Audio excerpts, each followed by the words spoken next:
Welcome to Tap That, the podcast for founders and people who build companies around tech. Brought to you by Tappable. So, Samuel. Mr. Furr is fine. I feel like I spend most of the day watching you pick up the phone 1,000 times to people phoning up Tappable. Yep. And I hear you saying the same things over and over again when people ask you questions. Yes. We're lucky to have a good sales pipeline of things coming in. Interesting to know what the things that people most commonly ask you. Yeah, good question. It's there's some very common themes, and it really depends on what stage the person or the startup is calling us. But the most common intro question is, so how does this all work then? So me and my friends, my business partner, we've come up with an app idea. How does this work? That's the first question. And it's a simple answer. I always explain it's the same as if you're buying anything. Closest thing to what we do is websites. Of course, that's the closest thing to what people will commonly understand is websites. So it's why I just need to know a little bit about what you want. Then I can help tell you how much it might cost and how long it would take. And it's the same as if you're buying anything. We give you a price, you pay for it, we make it, and it's yours. So, how often are people coming in with an idea of, I've had a great idea, and that's all they will open with, or versus, okay, we've got a big pitch deck, we know exactly what's going on. Yeah, there's three types really. There are people who have written nothing down, and it's a very recent idea, and you can tell it's a recent idea because they'll be in the car and they say, hey, we just thought of this, and so that's person type number one. Type number two is people who've written things down, and there's two types of those that make up the three. Somebody will have written lots of stuff and done lots of research and have all of the validation they need, but other people who think they've written a lot of stuff down, but actually it's not much in terms of what we need. But that's also fine because we don't expect people to be able to answer all of those questions and know exactly what they want. So, I'm not sure I answered your question. No, I think you did. I think I'm interested in the first set of people initially. Yep. So those people that say I've just got this general idea. So are they got even an elevator pitch, or is it? I mean, I'm sure it varies. Yeah. Elevator pitch. Have they got you just I think I want to do an app about this, and invariably you will want to say, okay, come back, think about these things, come back with this information, and then we can take it further. So what do you tend to say to them, or what do they need to go away and come back? Yeah, it's interesting. I generally ask them for the elevator pitch. It's a good measure to know how well thought through an idea is. And the more or the better thought through ideas are expressed in way fewer words than the ideas that haven't had much thinking. Because they're doing the thinking on the spot, because no one's probably asked them that question before. So it's like, give me the 1 minute, give me the 20 seconds or the 1 minute description of what this thing is, the problem it solves, the solution that it creates.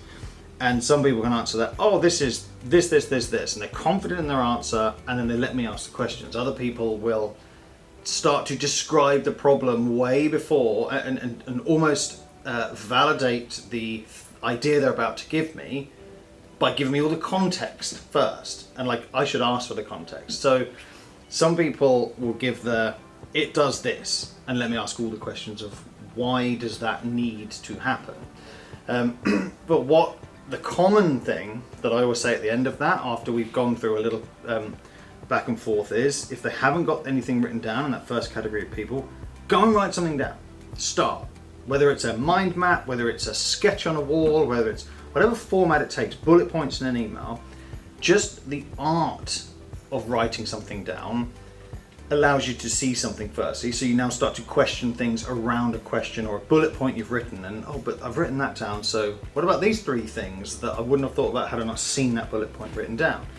And it really just helps people to certainly start to think about things they wouldn't have, but also give us, when we see that list, that mind map, that brainstorm, that flow chart, whatever it is, it will start to help us evaluate what level of assistance and support they'll need throughout the rest of the project. It's a really good indicator. And it doesn't matter if it's a bullet point email, it doesn't matter if it's a 100-page spec, because we can fill the blanks or remove stuff if it's the big one. But that's generally where those conversations end. I try and set some example, like expectation of what these things could cost. Nothing's 500 or £1,000, and you shouldn't be spending £500,000 on an MVP. You just shouldn't. Test things smaller first. So I go through that, but then I set a task of write something down. Whatever way you feel comfortable, write it down, send it to me. Then we can have another meaningful conversation. Do you ever give because you always say this, people want to know how much and how long will it take, right? And I think they often care more about the how much than the how long, slightly. Yeah. Do you ever give people an indication initially, or like in that elevator pitch call, or is it always just write it down first and then we'll come back to you? No, I try and give some indicators because time's valuable, and selfishly I can't give time away to everybody as much as I wish I could, because I have some responsibilities. So I try and set some expectations, and very quickly from hearing the elevator pitch, there's kind of 3 categories. There's low complexity, medium complexity, and high complexity. And complexity means time taken to build it. So through doing it for a very long time, I know, that's a category 1. Actually, there's not much back end stuff. There's no hardware connectivity. There's no real custom logic or anything really clever happening. So, that might be 10 to 50,000 pounds, just pulling numbers out of the air. And then, categories beyond that. But there's a danger with giving a cost, and it's very dangerous to try to give a price on anything. I have lots of analogies, but one is a car. And when someone rings me up and says, how much is a car?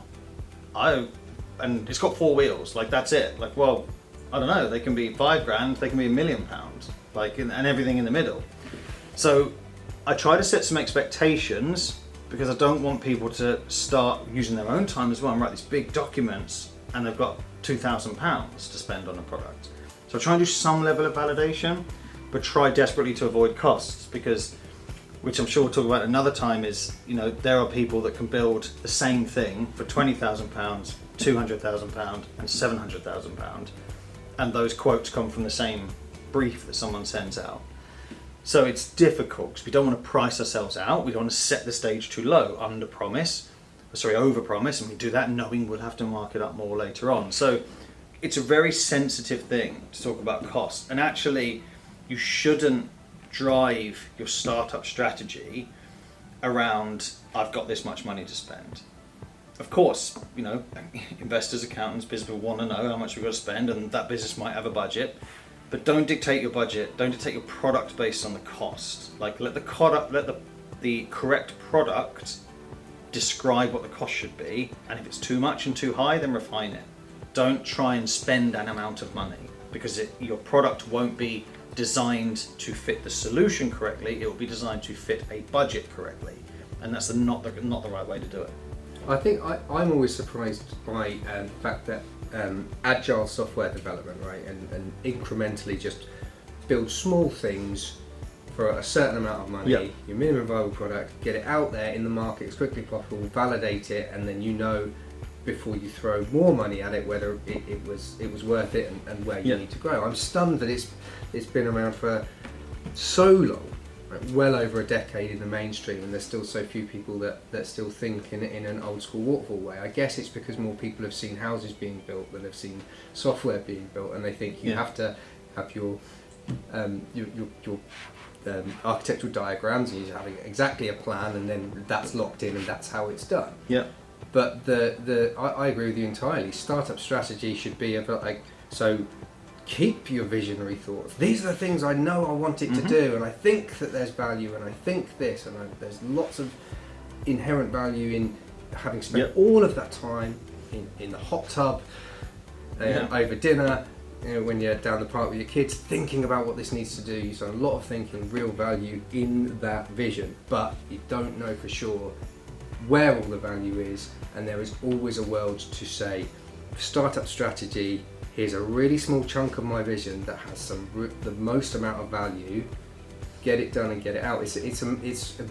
I'm surprised by how few people come initially with that, because if they're not aware of that being the best way to build a startup, it can be difficult having the conversations to talk people out of parts of their vision they've been thinking about. Absolutely, yes, absolutely. And some people, you know, they know what they want, or they believe they know what they want, and that's fine because we can just deliver that.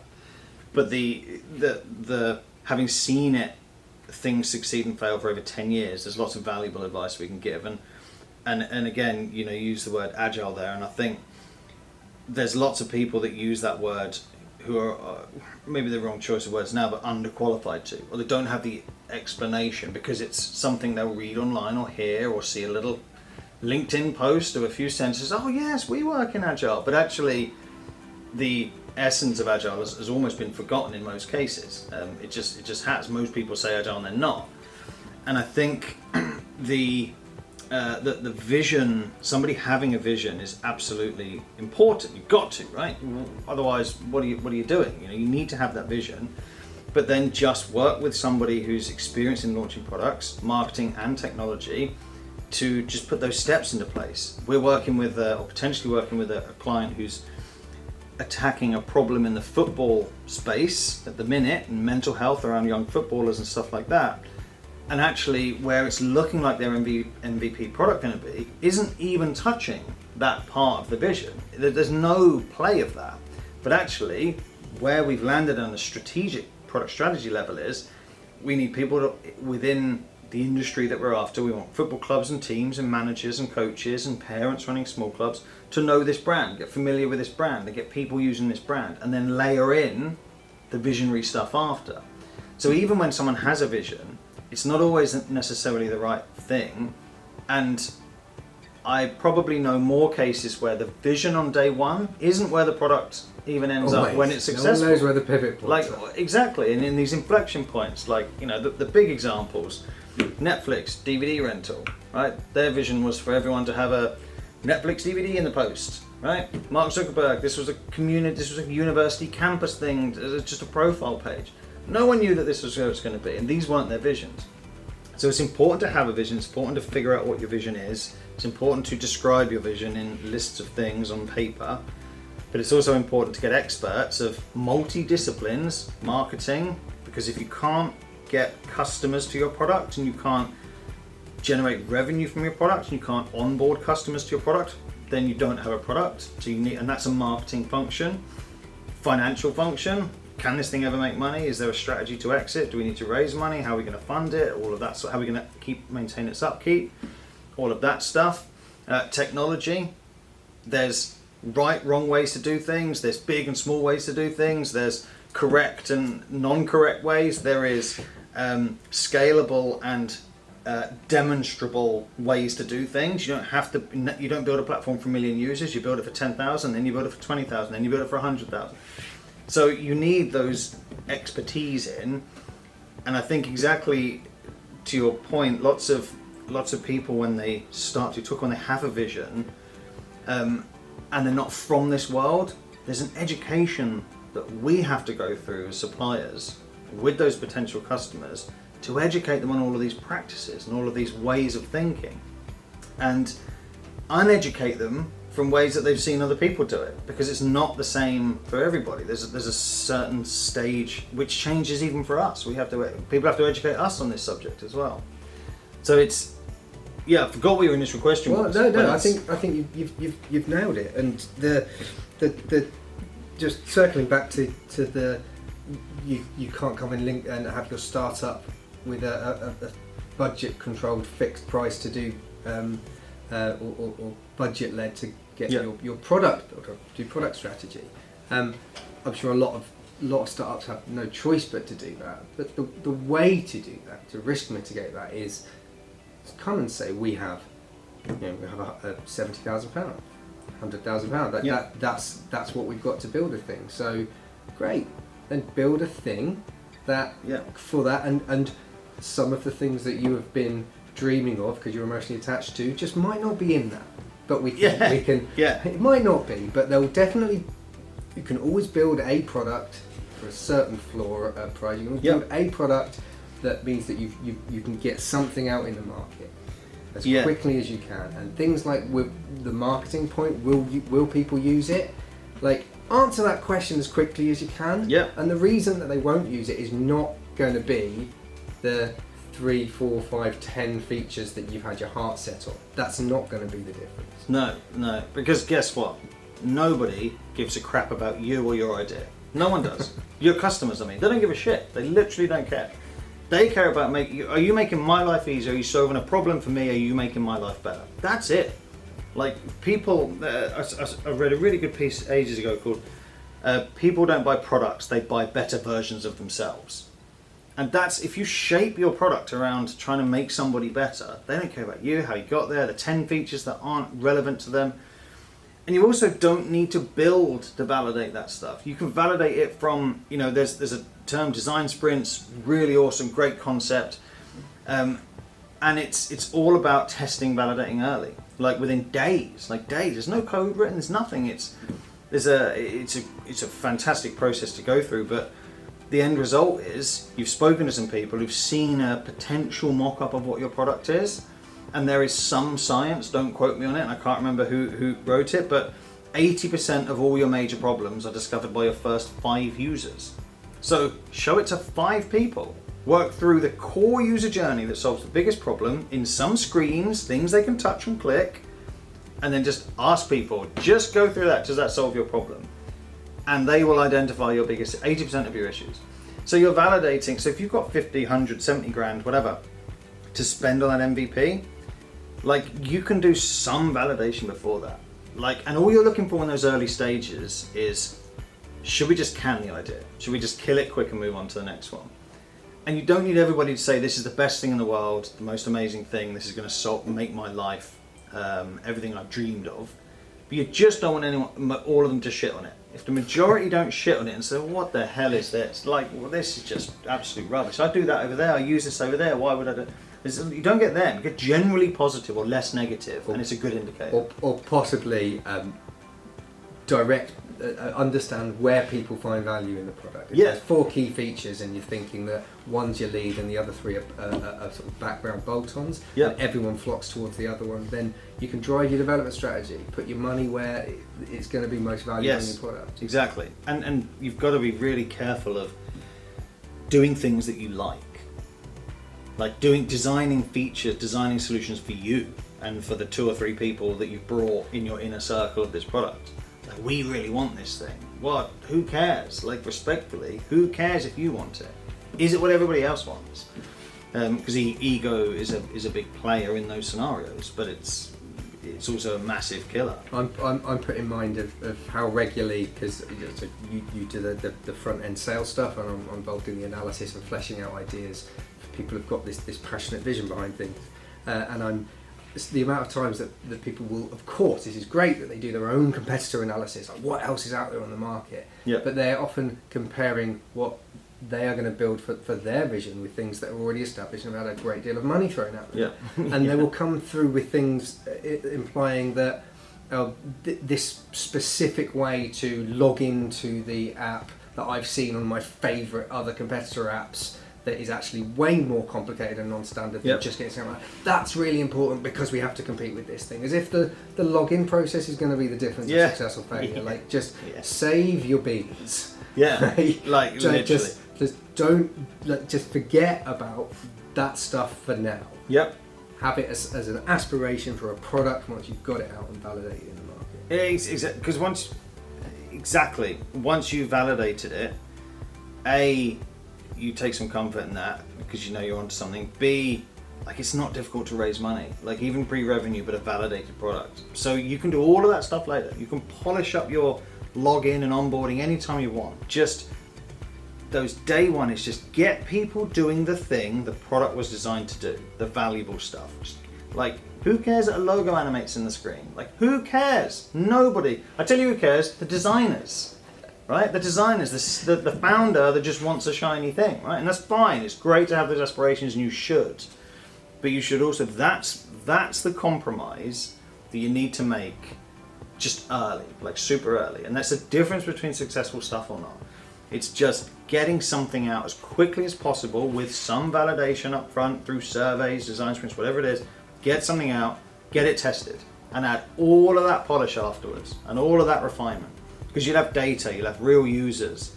You can ask them, what do you like, what don't you like, how can we do this, what can we do that? We're going to bring this thing in, what do you think? Get communities, like people use community too much as a word in everything now. Let's build a community, right? We'll do a talk on that because that's an hour conversation. It just get users. It's so important. So we talked about quite a lot. We've come a little bit away, I think, from the initial intent of this conversation, kind of what do people ask. But actually, this is the conversation I have with these people, because these are the questions they ask. I've got this much money to spend. I want it to do these 5 things. I've got this vision. How can it help? We get asked, what's the process? Like, how does it work? Like, what does it take? And there's from people who aren't in this space, there's a very common thought that it's similar to the web world, right? So in the web world, I'm talking, kind of low to mid complexity brochure websites, WordPress type things. 1 or 2 people can sit there and a month later generally have a site that does pretty much anything you want. Now, I'm not discrediting web developers by any means. We have some very complicated things. But knocking up a Shopify site, right? It doesn't need 10 people and 6 months of work. But an app does need that stuff. Because an app is a platform. And I often have to explain, it's not 1 or 2 people sitting there and in 2 weeks' time, through buying a template over here, rebranding that over there, and bolting on these things and these 10 plugins. That's not how it works in this world. I'm sure it probably will get there. I genuinely think it will get there. And it's getting more like that now. But most stuff is bespoke. Certainly when you start getting to the big scalable things, there's things you can do at the beginning and the strategic, get something out quicker. There's off-the-shelf bolt-ons and plugins and reusable components and stuff. But it's, 6 or 7 skill sets. From the analysis, the strategic stuff up front, which look into your retention modeling, your monetization, your communication strategy, the design, not just the visual design, database, architecture, scalability, resilience, NFRs, comm strategy, all that stuff needs designing or thought about in the beginning. Your features can adapt if you are being truly agile. UX designers, branding perhaps, back-end, server, all of the plumbing of how these things work. iOS and Android developers, if you're going native or cross-platform, still 1 or 2 guys. QA, testing, project managers, analysts, account managers. There's a lot of people involved in this process. And that's also something I get asked and have to talk about a lot, is the education. And we don't mind educating people. We like to educate people because, they're not insignificant amounts of money that people spend on these things. So they need to know a little bit about what they're getting into. So that's another question I get asked a lot, is sort of how does it work, and how does it work with you guys, and how often do we sit down, how often do we get communications, and all of that stuff. So like, what do you want? Like, how much do you want to be involved? Do you want to be in the kitchen when we're making the meal, or you want to just sit outside, read the menu, and then we deliver you the meal? Like, how much of that? All of the options. Yeah. Right?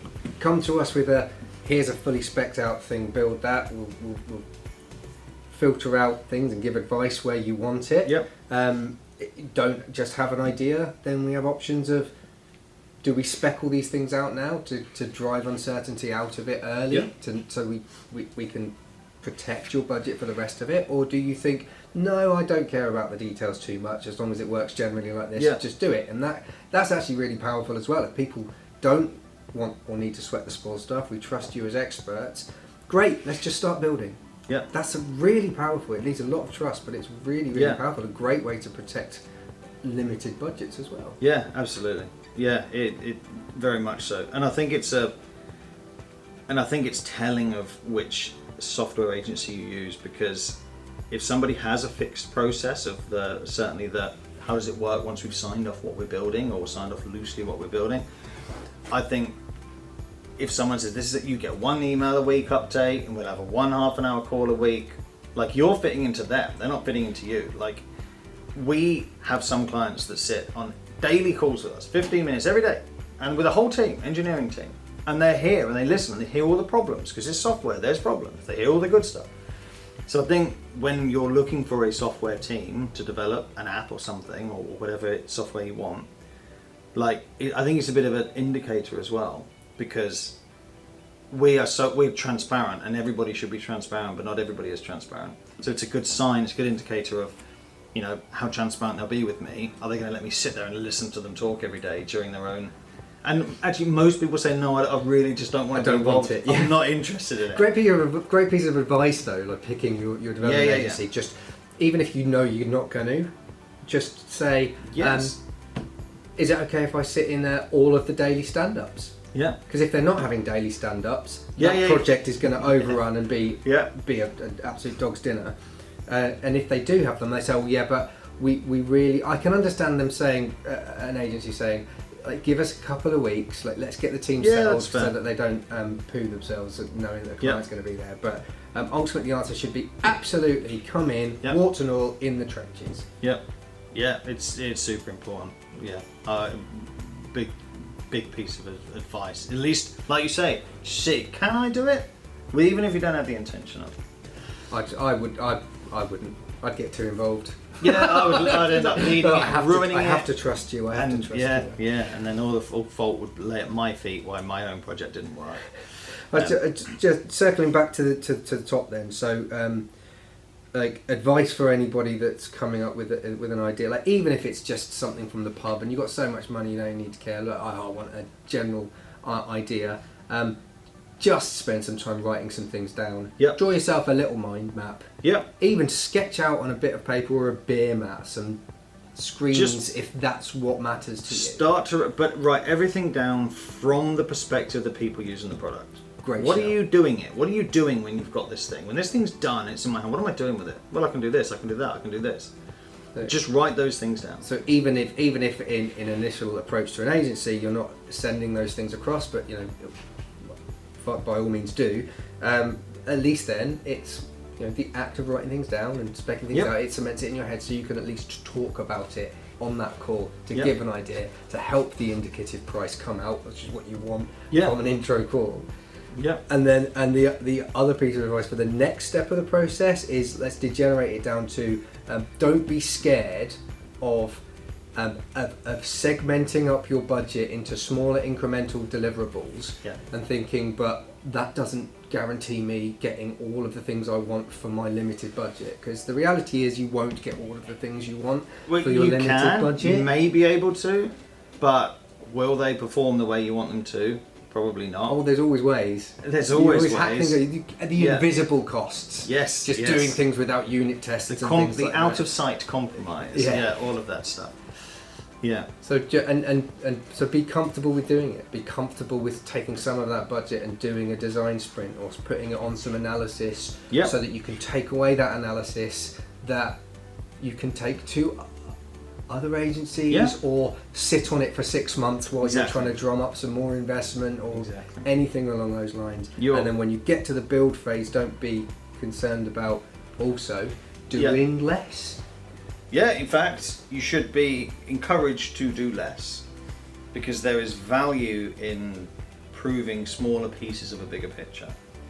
And actually, if you don't prove the small piece of value, you've either picked the wrong piece of value to do, or you've just saved yourself 5x the money because this thing's crap anyway.